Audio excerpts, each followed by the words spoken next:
Segunda carta de Paulo aos Coríntios. Mesmo que seja chamado de segunda aos Coríntios em nossas Bíblias, há várias pistas dentro desta carta de que não foi a segunda coisa que ele escreveu para a igreja primitiva de Corinto. Paulo iniciou essa comunidade de Jesus em Corinto um tempo antes de uma das suas viagens missionárias. Você pode ler a história no livro de Atos, capítulo 18. E após continuar a viagem, Paulo recebeu um relato de que as coisas não estavam indo bem por lá. Então ele escreveu uma carta que chamamos de Primeira aos Coríntios, para corrigir esses problemas, e parece que muitos na igreja rejeitaram os ensinos de Paulo naquela carta e se rebelaram contra a sua autoridade. Assim, aprendemos que nessa carta que Paulo tinha feito, pessoalmente, o que ele chama de uma visita dolorosa. Depois disso, ele enviou uma carta que diz que foi escrita com angústia e lágrimas. E, depois de todas essas medidas, a maioria dos coríntios, mas não todos, percebeu a sua arrogância e pediu desculpas a Paulo. Eles queriam se reconciliar. Então Paulo escreveu essa carta para assegurar-lhes do seu amor e compromisso com eles. A carta foi projetada com 3 seções principais, cada uma abordando um tópico distinto.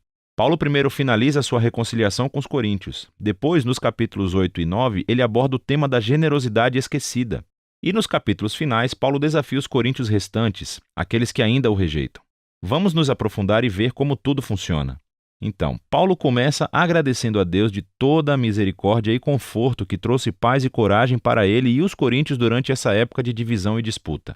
Ele reconhece que as coisas estão tensas desde aquela visita dolorosa, e claro que ele os perdoou, e quer um relacionamento aberto e honesto. Mas por que eles tinham rejeitado Paulo? Bom, descobrimos mais adiante nessa carta que os coríntios tinham ignorado Paulo como líder.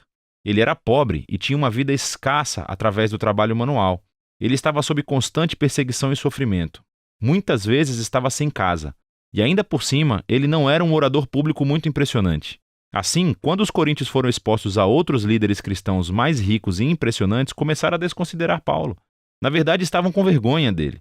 Então, Paulo responde primeiro mostrando que a importância dada a esses líderes, simplesmente por causa de sua riqueza e eloquência, é uma traição a Jesus. Isso mostra um sistema de valores totalmente distorcido. A verdadeira liderança cristã, diz Paulo, não se trata de status ou autopromoção.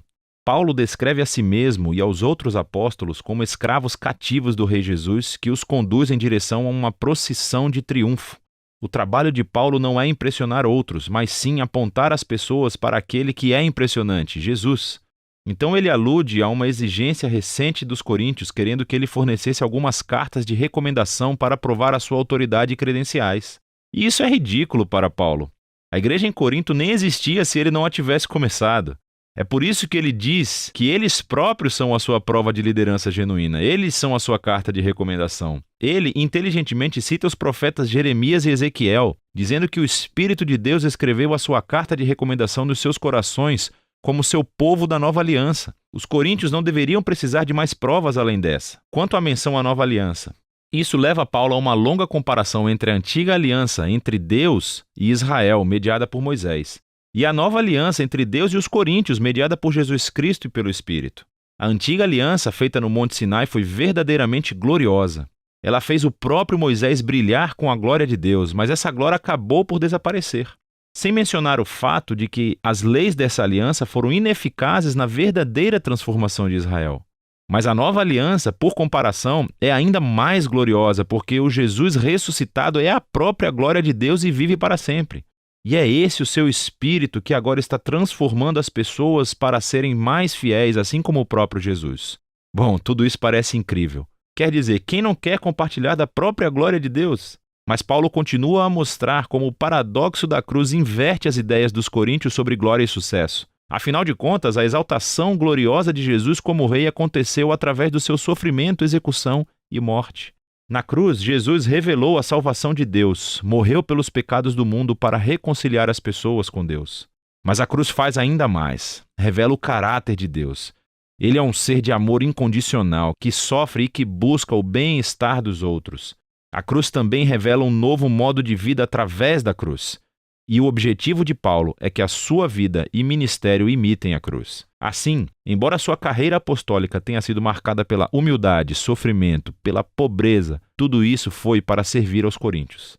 E assim, quando desaprovam a pobreza e sofrimento de Paulo, desaprovam também a Jesus.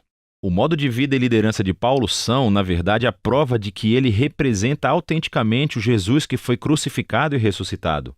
Paulo realmente quer se conciliar com os coríntios, mas não descansará até que se transformem e abracem o paradoxo da cruz invertida. Depois desse apelo impetuoso, Paulo prossegue para abordar o tema da generosidade esquecida. Os cristãos judeus em Jerusalém passaram pela pobreza devido a uma crise de fome. Paulo estava arrecadando dinheiro entre as novas igrejas que ele começou, a maioria cheias de não-judeus. Ele pediu que todas elas enviassem um presente de ajuda como um símbolo da sua unidade no Messias Jesus. E muitas das suas igrejas ficaram muito animadas para contribuir. Mas os coríntios, no meio de todo esse conflito com Paulo, não haviam poupado para o presente. E para Paulo, isso não é só sobre dinheiro, é um sinal de que os coríntios não foram transformados pelo Evangelho de Jesus, que na sua essência é uma história de generosidade. Paulo diz: você conhece a generosa graça do Senhor Jesus, o Messias, que embora fosse rico, por sua causa se tornou pobre, para que através de sua pobreza você pudesse se tornar rico. Ele conta a história do Evangelho através de metáforas financeiras. E ele se rebaixou para morrer como um escravo pobre para que outras pessoas arruinadas pelo pecado e pela morte pudessem ser exaltadas e se tornassem ricas por meio da graça de Deus. Ser um cristão é permitir que essa história entre profundamente em sua mente e em seu coração. E é deixar que ela o transforme em alguém mais generoso, mais disposto a partilhar a sua vida e os seus recursos para auxiliar o próximo. Na seção final da carta, Paulo chama a atenção à principal fonte de seu conflito com os coríntios, aquele espantoso grupo de líderes que ele, de maneira sarcástica, denomina de superapóstolos. Então, eles vieram a Corinto, se autopromovendo e falando mal de Paulo, minando-o como um líder pobre sem qualquer sucesso. E correndo o risco de soar como uma pessoa que deseja se autopromover, Paulo disse: esses caras realmente desejam comparar qualificações? Ele não tem medo de enfrentá-los. Eles são especialistas na Bíblia judaica? Bem, Paulo também é. Ele era um fariseu, pelo amor de Deus. Ele memorizou toda a Bíblia. Eles desejam se gabar dos seus conhecimentos superiores sobre Jesus? Na verdade, Paulo já viu e andou ao lado de Jesus ressuscitado. Ele realmente teve visões da sala do trono celestial de Jesus. Contudo, o mais importante é que Paulo dedicou toda a sua vida à missão de Jesus. Ele sacrificou seu conforto e estabilidade e nunca pediu dinheiro aos coríntios. Ao contrário dos superapóstolos que cobravam muito, Paulo trabalhava para o seu próprio sustento. No entanto, Paulo diz que ele se recusa a se gabar dessas proezas, pois não são as coisas mais importantes como cristão. Em vez disso, ele irá se gabar de como ele é fraco e falho, pois são nessas imperfeições que ele descobre o amor e a misericórdia de Deus. Ou como Jesus disse a Paulo uma vez: a minha graça é suficiente para você, pois meu poder se aperfeiçoa na fraqueza. Paulo conclui a carta com um sóbrio aviso aos coríntios. Eles precisam examinar as suas atitudes e o seu desprezo por Paulo, pelo modo de vida dele e o amor deles por esses superapóstolos. Tudo isso demonstra que eles não compreenderam a essência de quem Jesus é. Eles não vivem como seguidores transformados de Jesus e, por isso, Paulo os convida mais uma vez a serem humildes diante do amor de Jesus. A segunda carta aos Coríntios nos dá uma perspectiva sobre a vida de Paulo e sobre o paradoxo que a cruz de Jesus estabelece perante nós. A cruz desafia os nossos valores, as nossas maneiras de ver o mundo. Nós valorizamos o sucesso, a educação, a riqueza, mas Deus valoriza a humildade e a fraqueza, pois o seu amor e poder ficaram conhecidos através do sofrimento, da morte e ressurreição de Jesus. A cruz também desencadeia o poder transformador e a presença do Espírito para capacitar os seguidores de Jesus a assumirem um modo de vida cruciforme e torná-lo o seu próprio. E é de tudo isso que se trata a segunda carta aos Coríntios.